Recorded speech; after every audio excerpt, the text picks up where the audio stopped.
Magandang umaga po, magandang hapon at magandang gabi po sa ating mga kaibigan. Ayan, ako po ay nandito sa ating taniman at nag-aalis po tayo ng mga damo-damo kasi ay medyo malago na po ang mga damo. Kaya kailangan nating alisin para malinis po ang ating taniman. At saka na ano kasi nila yung nakukuha nila yung vitamina na para lang sa ating halaman ay nasisip-sip din nila kasi nga yung tubig syempre kaya na din sa kanila, napupunta din sa kanila. Tingnan nyo tong aking sili na to, oh.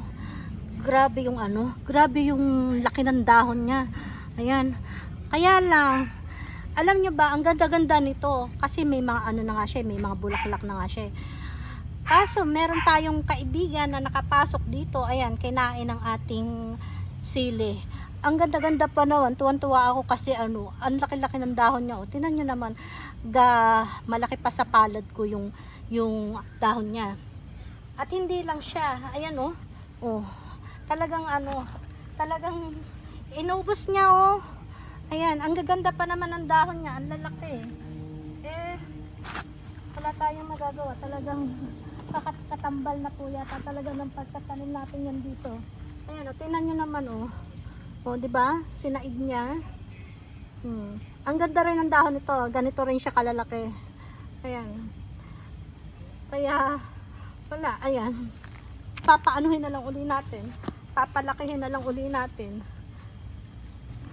Yan ako. Hindi pa nga natin napapakinabangan yung bunga niya. Naunahan na tayo. Mga dahon-dahon lang kinuha na nila. Kaya yan, ating papalakihin uli yan.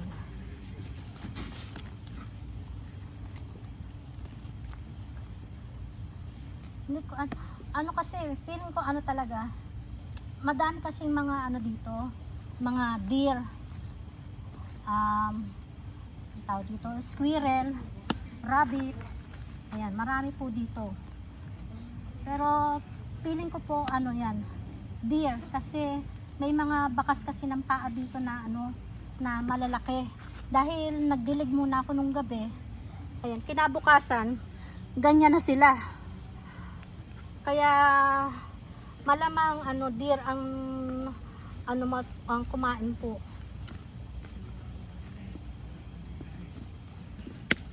Dahil pa sila, nag-iwan sila ng bakas ng paa nila dito.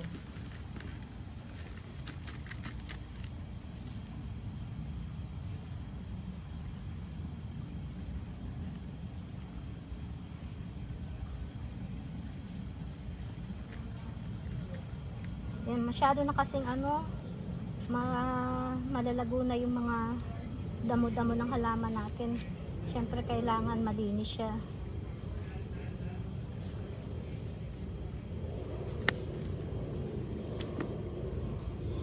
May mga pa dito, may tawag dito, langgam.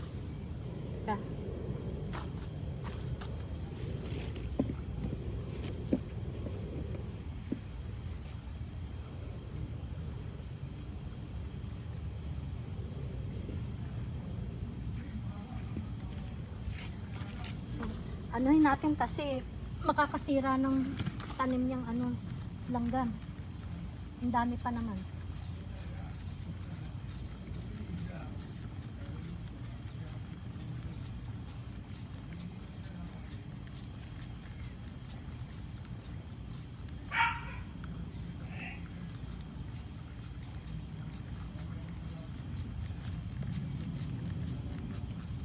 Tapos mamaya tayo, magdidilig.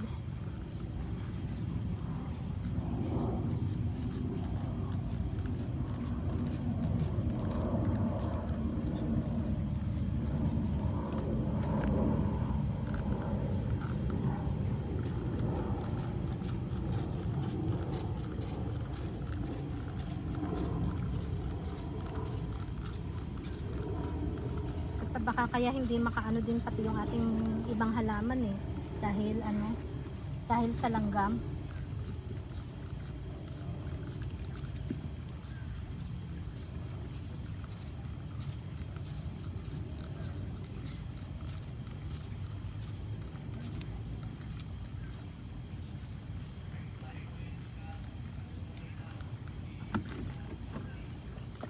Buti na lang meron tayong pang ano ng langgam.